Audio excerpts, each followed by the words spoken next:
Bade ngajengkeun pangajaran dua nyaeta ngeunaan carita wayang. Carita wayang nyaeta carita anu sok dilalakonkeun dina pagelaran wayang. Wayang robahna tina kecap bayang atawa bayang-bayang anu hartina kalangkang. Asal wayang nyaeta ti India, sedengkeun asal wayang golek nyaeta ti Jawa Barat. Dina wayang aya sababaraha jenis wayang. Di antawisna nyaeta anu kahiji wayang purwa. Purwa teh robahna tina parwa anu hartina mimiti lalakon Mahabharata jeung Ramayana. Anu kadua wayang gedog.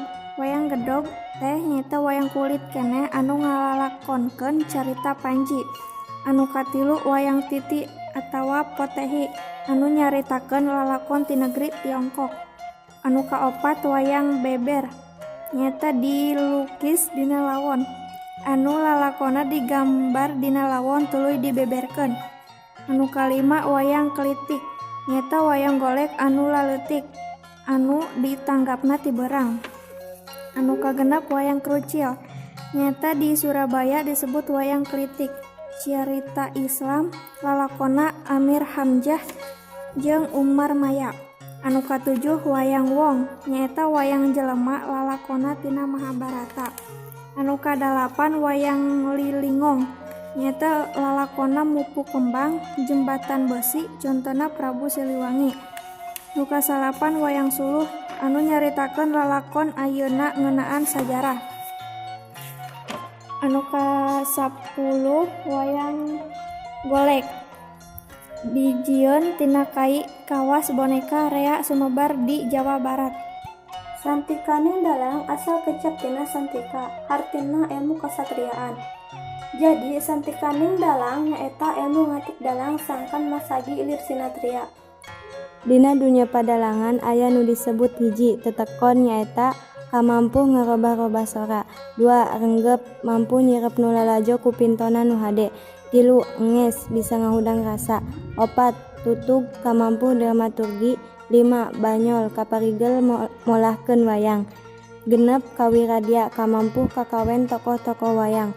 7 paramakawi apal basa kawi. Amar di basa mahir ngagunakeun bahasa.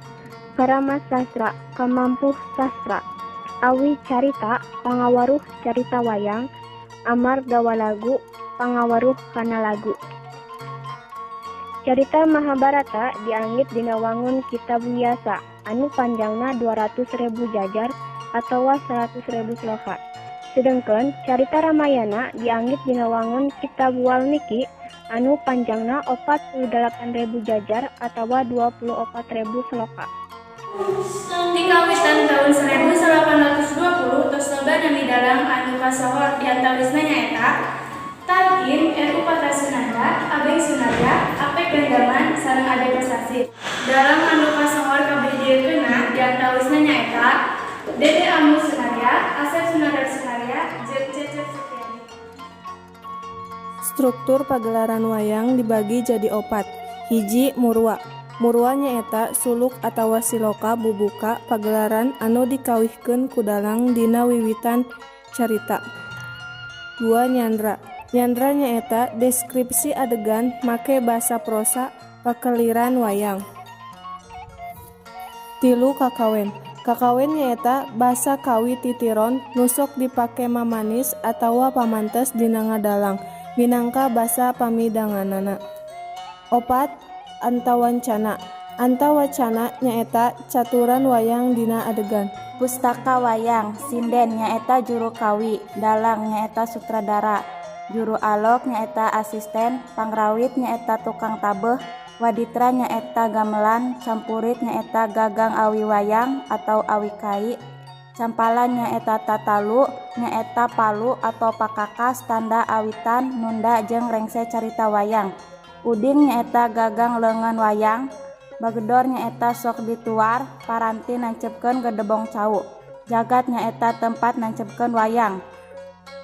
Janturan nyaeta jajaran wayang ti belah katuhu jeung ti belah kenca. Dina carita Mahabharata aya 2 kelompok tokoh wayang nyaeta tokoh wayang Pandawa jeung tokoh wayang Kurawa.